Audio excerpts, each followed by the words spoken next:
Mark Wagner took another slow sip of his bourbon before setting it back down on the worn, dark table that separated him from his two very confused brothers-in-law. He looked from one to the other, noting the tension in their faces. They had strongly protested his decision to divorce their sister, and it was easy to see their anger and confusion. The brothers, Brad and Gary, had asked Mark to meet them at this quiet little bar. The high-back booth afforded them some privacy, but they still spoke in hushed tones.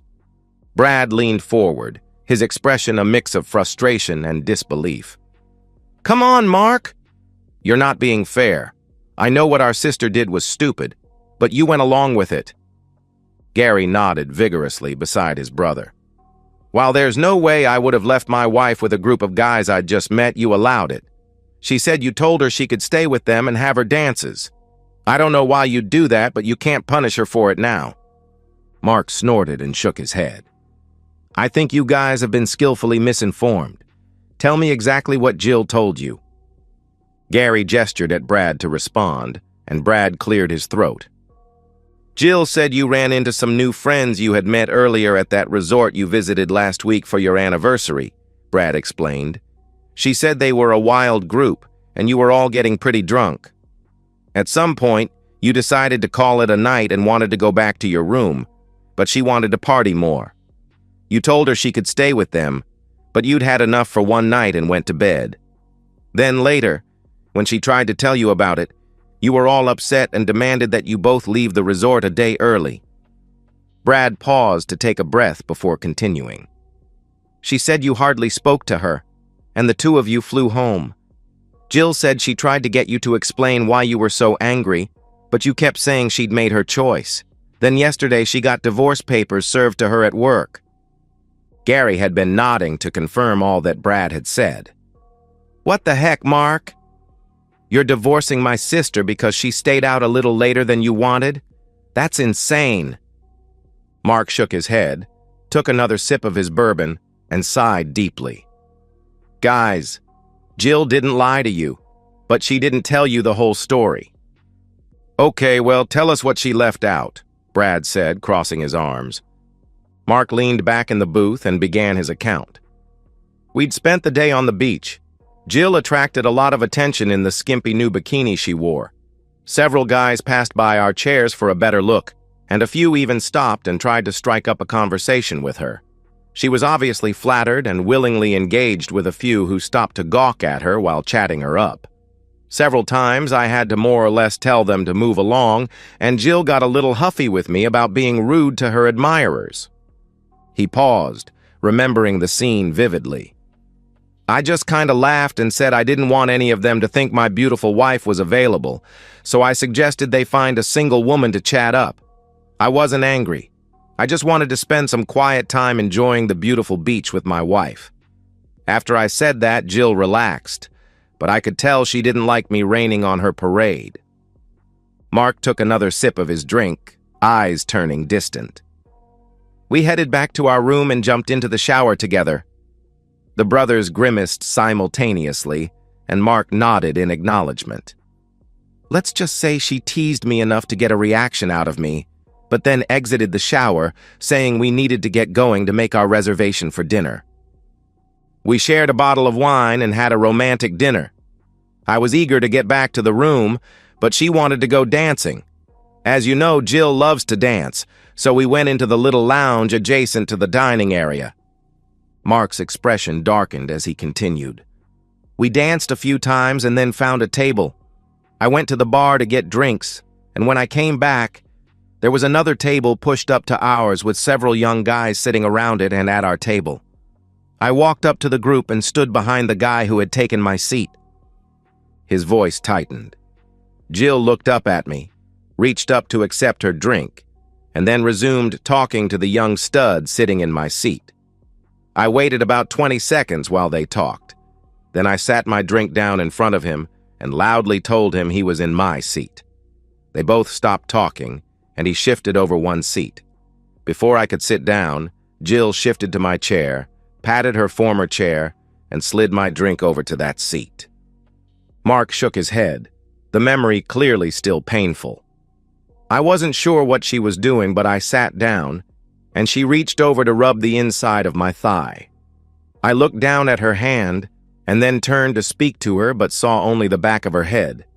She had leaned over to talk to the guy who had been in my chair. She was fully engaged with the guy and was just using her right hand to keep me distracted. Well, it worked for a few moments, but then I got upset and yanked her hand away. That got her attention, and she turned to face me. She quickly realized I was upset. Mark's jaw tightened as he continued. Jill proceeded to introduce me to Danny, Jim, Stephen, and Mark, the guys she had been talking to on the beach earlier in the day. She said while I was gone, they saw her sitting alone and came over to say hello. Before I could respond to her, she said she'd promised them each a dance, stood, and walked off with the guy next to her. Gary interrupted, his face showing dawning comprehension. So let me get this straight. She invited these guys to sit with you and accepted a dance with each of them without asking you about it. Yep, Mark confirmed. I had no idea what was going on. I was at the bar getting drinks. I didn't want them there, and I sure as heck didn't want to compete with 4 strangers for my wife's attention. So what did you do? Brad asked, his earlier hostility fading. I turned to the other 3 guys and told them Jill and I were there to celebrate our 7th anniversary, and I would appreciate it if they would give us some privacy and let us get on with our evening. Gary sighed, running a hand through his hair. I take it they didn't take the hint. Mark shook his head. Jill came back to the table with Danny. She was giggling as she sat down and chugged her drink. She then stood and asked me to get her a refill while she danced with Jim. I grabbed her arm and pulled her roughly back down into her seat. I told her she was done dancing with these guys and we needed to leave. His voice hardened. She jerked her arm loose and said she'd promised each of them a dance, and she wasn't leaving.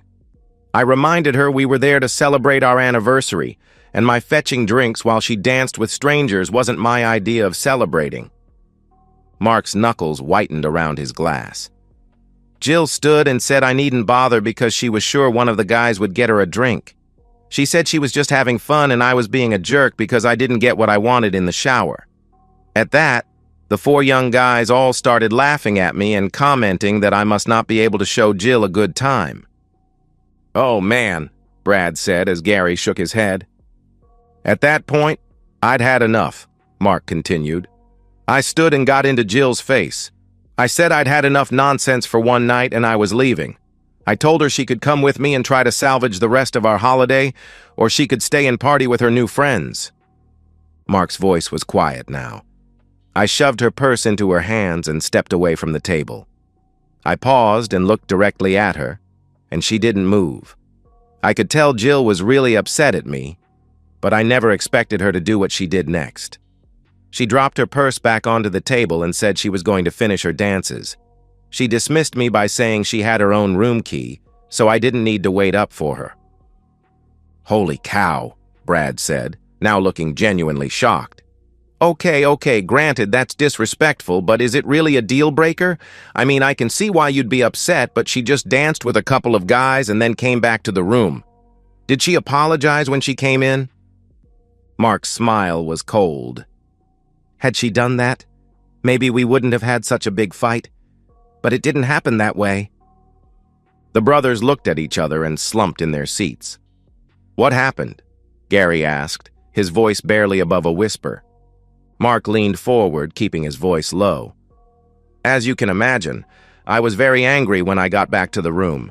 It was nearly 11 o'clock. I stormed around a bit, waiting for her to show up.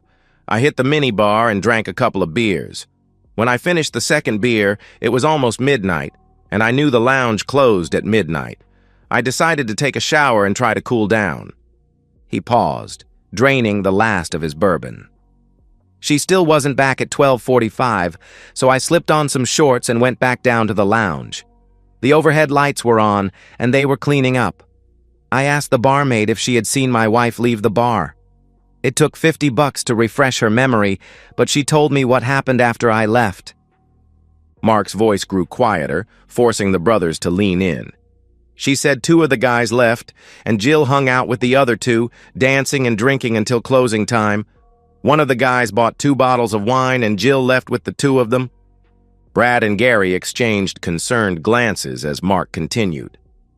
I asked her if Jill seemed okay, and she said Jill was laughing and hanging on the guys but walked out on her own 2 feet. It cost me another $20 to get the suite number to which the wine was charged.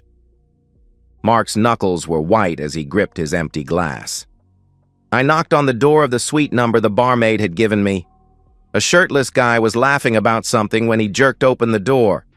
I pushed past him into the room. Jill was on the couch making out with Danny. She was dressed, but Danny was touching her. The painful memory was etched clearly in his expression. The shirtless guy yelled a warning, and Jill and Danny separated quickly. I wanted to smash the little jerk's face, but he scrambled over the back of the couch and ran into the bathroom. Jill jumped up and rushed toward me. I stiff-armed her, and she fell on her butt. I then turned and walked out. "Geez," Brad exclaimed. "She sure as heck didn't mention any of that to us. She said she tried to assure you nothing had happened, and you shoved her away. She failed to mention she was in another guy's suite." "Yeah, well, she'd been doing a lot of that lately. Telling half-truths," Mark said bitterly. "A few months back, I thought maybe she was messing around with some guy at her work, but I had no proof. She denied it, of course, but things have been strained between us for weeks. I thought the anniversary trip to the beach might allow us to reconnect, but she used it to connect with some other guys." Brad and Gary stood, their faces now somber. "Sorry, Mark," Brad said. "The way she told it, we thought you just overreacted, but it sounds like our sister has messed up badly." Mark nodded. "Guys, ask her about what I've said and press her for an honest answer. I'm sure I could track down the barmaid if necessary, but I saw Jill with my own 2 eyes on that couch with Danny. I'm sure if I had waited another 20 minutes, I would have seen something far worse." The brothers stood and somberly shook Mark's hand. Gary patted his shoulder. "Sorry, man.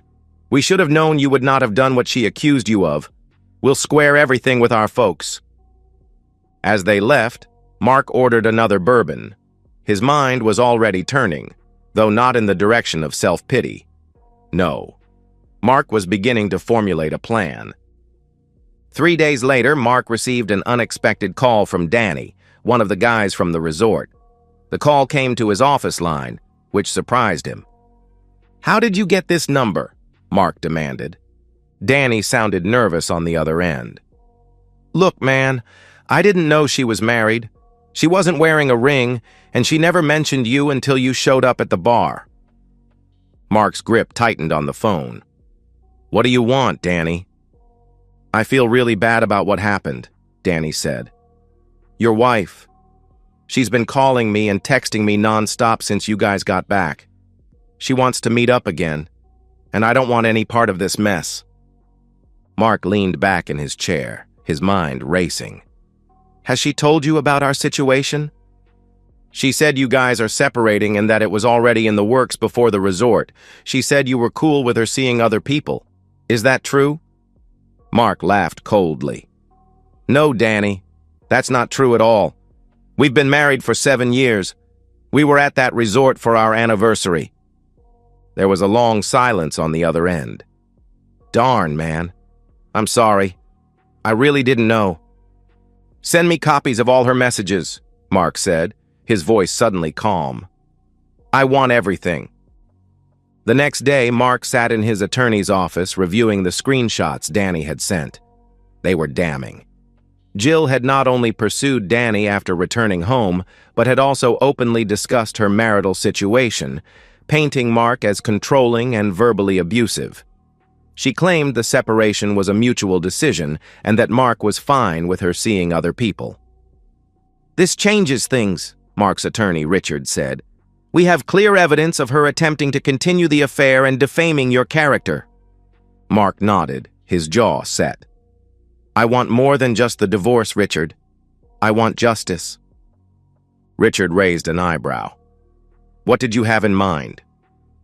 Mark leaned forward. "Something that will make her feel exactly what I felt when I walked into that hotel suite.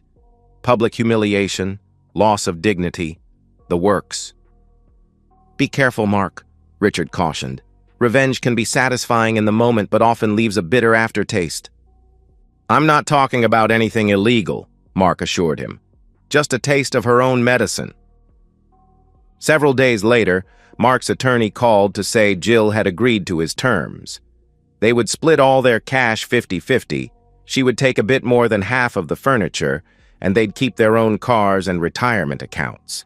She insisted they meet one last time before she signed the papers, and Mark reluctantly agreed. What Jill didn't know was that Mark had spent the intervening time implementing his plan. With help from his PA, Mary Ann, he had put together a comprehensive dossier on Jill's activities, both at the resort and after.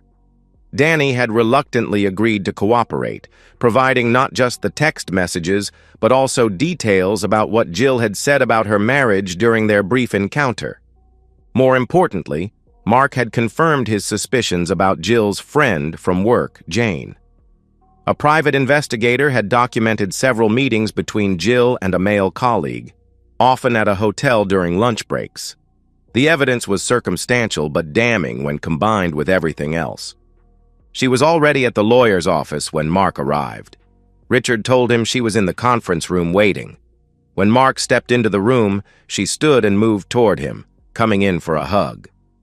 Mark skirted around the table and sat. Jill looked hurt, but she returned to her seat. "Okay, Jill, you asked for this meeting. What do you want to say?" Mark asked, his voice neutral.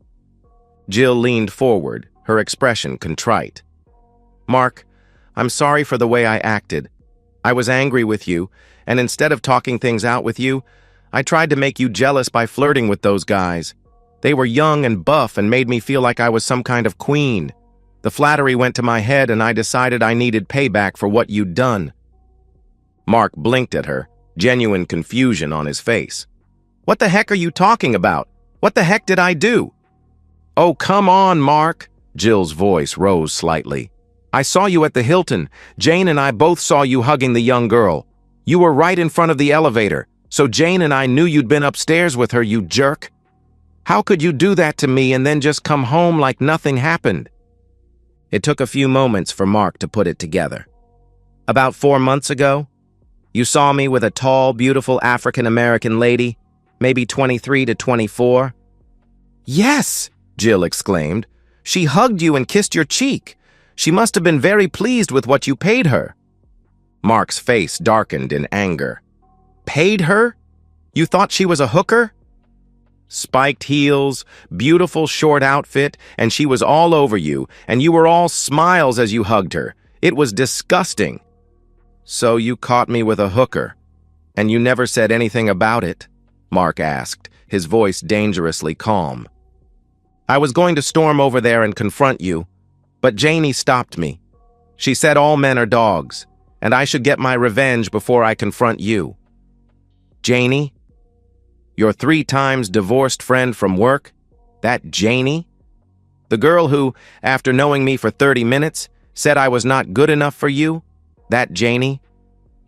"Unlike you, she thinks I'm something special," Jill snapped. Then she took a deep breath. "Look, Mark, I don't want to fight. We both made a mistake. Can't we put this behind us and stop this silly divorce? I forgive you for what you did. Can't you forgive me?" "You forgive me?" Mark asked, incredulity in his voice. "Yes, of course. I was angry and acted out. That was wrong. I shouldn't have done what I did. I should have talked it out with you. I love you, Mark. I want you back." "So, we're even? You slept with those 2 guys and now we're even?" Mark asked casually. She chuckled. "Actually, you showed up too soon for me to do much with Danny, and I didn't sleep with Steven. But none of that matters now." "It matters to me," Mark said softly. Jill tilted her head and looked puzzled. "Why?" "You cheated. I cheated. Now we're even, just like you said." "No, I just asked if that was what you believed.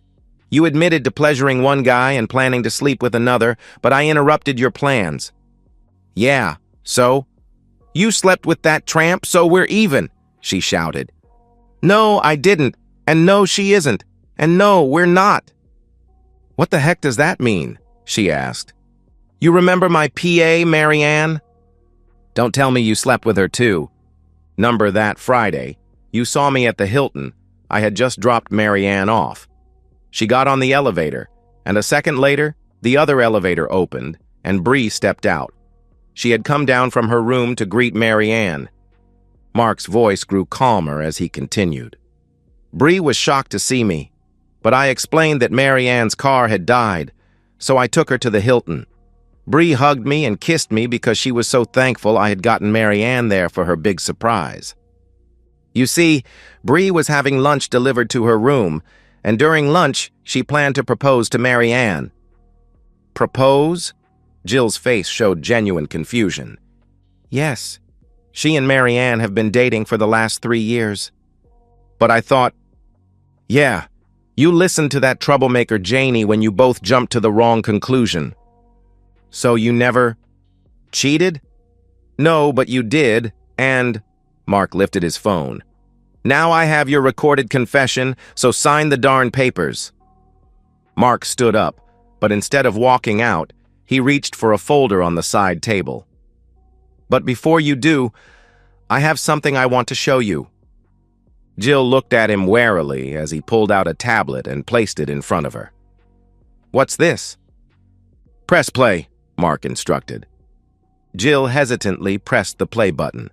The screen showed a compilation of text messages between her and Danny after the resort incident, along with time-stamped photos of her meeting her co-worker at various hotels over the past few months. The final image was of Jane, her trusted friend, meeting with the same co-worker at a different hotel. "What the heck is this?" Jill demanded, her face flushing.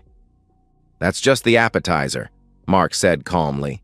He pulled out a second folder and placed it on the table.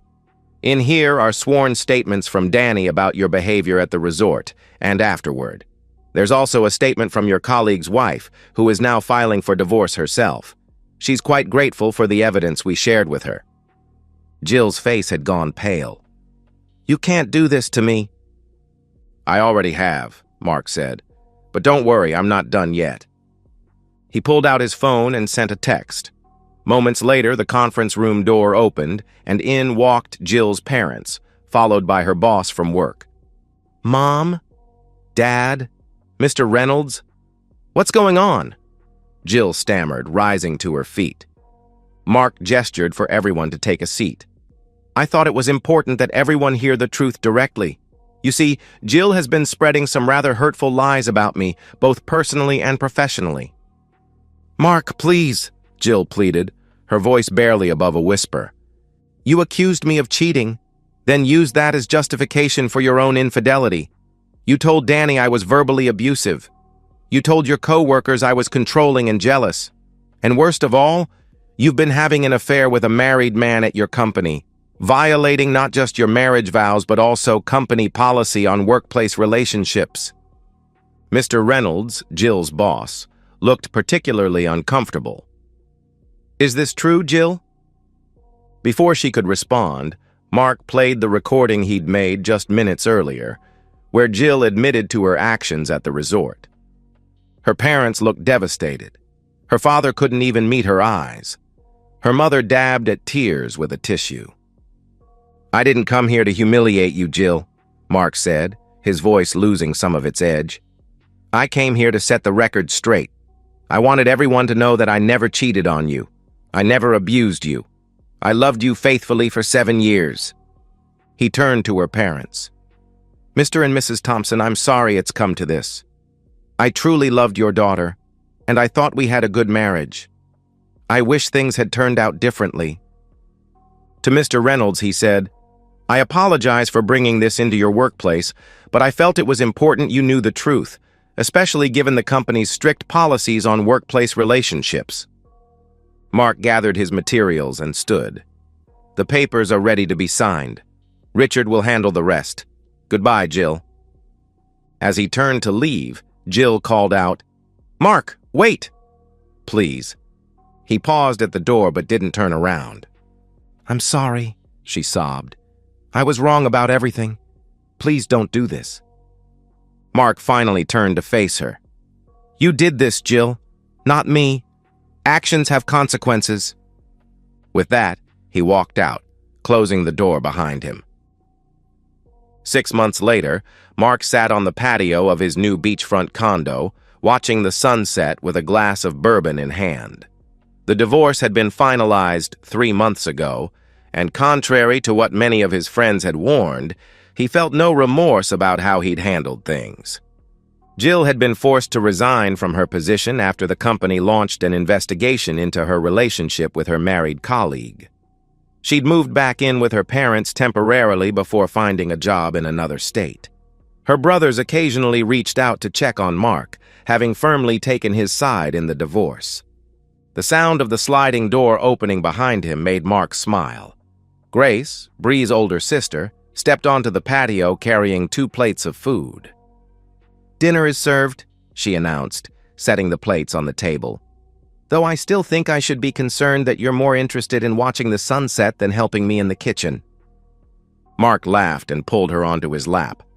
"The view is pretty spectacular." "The view of the Gulf, or the view of me cooking?" she teased, draping her arms around his neck. "Both," he admitted, "but mostly you." Grace had been a surprise blessing in his life. Bree and Mary Ann had indeed invited him to dinner after the confrontation with Jill, and Grace had been there as promised. They'd hit it off immediately, and 6 months later they were practically living together. "Have you heard anything?" Grace asked gently, knowing Mark had been expecting a call. Mark nodded, his smile widening. "Got the offer letter today. Seattle office wants me to start next month. Full relocation package, significant salary bump, and a promise of partnership within 3 years if all goes well." Grace squealed and hugged him tightly.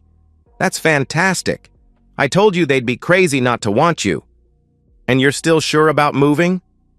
"Leaving your dance studio behind?" Mark asked, searching her eyes for any hesitation. "Are you kidding? Seattle has an amazing dance scene. I've already been in touch with 3 studios that are interested in having me teach. Plus," she lowered her voice conspiratorially, "I hear it rains a lot there, which means more indoor activities." Mark laughed and pulled her close for a kiss. "Have I told you today how much I adore you?" "You have, but I never get tired of hearing it." She stood and tugged at his hand. "Now come eat before dinner gets cold. We've got a lot to celebrate." As they settled at the table, Mark couldn't help but marvel at how completely his life had changed in just 6 months. The pain of Jill's betrayal had faded, replaced by a deeper appreciation for honest, mature love. Grace was everything Jill wasn't: straightforward, supportive, and genuinely interested in building a life together rather than seeking validation elsewhere. "Penny for your thoughts?" Grace asked, noticing his contemplative expression. "Just thinking about how sometimes the worst moments in our lives lead us to the best ones," Mark replied. "If Jill hadn't cheated, I wouldn't have met you." Grace smiled softly. "Well, when you put it that way, I almost want to send her a thank you note." They laughed together, and Mark raised his glass. "To new beginnings." "To new beginnings," Grace echoed, clinking her glass against his. Later that night, as they lay in bed with Grace's head resting on his chest, Mark received a text from Brad, Jill's brother. "Just heard you're moving to Seattle," the text read. "Congrats on the new job. You deserve all the happiness in the world, man. Keep in touch." Mark smiled and typed a quick reply. "Thanks, Brad. Grace and I would love to have you visit once we're settled. Life has a way of working out exactly as it should." He set his phone aside and wrapped his arm more securely around Grace's sleeping form. The ultimate revenge, he realized, wasn't in humiliating Jill or exposing her lies. It was in finding genuine happiness and moving forward without carrying the weight of bitterness or regret. Mark had once thought his world had ended when he walked into that hotel suite and saw his wife with another man. Now he understood it had only been the end of one chapter and the beginning of something far better than he could have imagined. And that, he decided as sleep began to claim him, was the sweetest revenge of all. And so, we've reached the end of today's story. Was it what you expected, or did it take a twist you didn't see coming? I'm curious to hear your thoughts. Share them in the comments below, and let's get a conversation going. If this story kept you hooked, make sure to hit that like button. And if you're new here or just haven't subscribed yet, now's the perfect time to join our community. I bring you fresh, captivating stories every day, so click that subscribe button and turn on notifications so you never miss out. Thanks for watching, and I'll see you in the next one.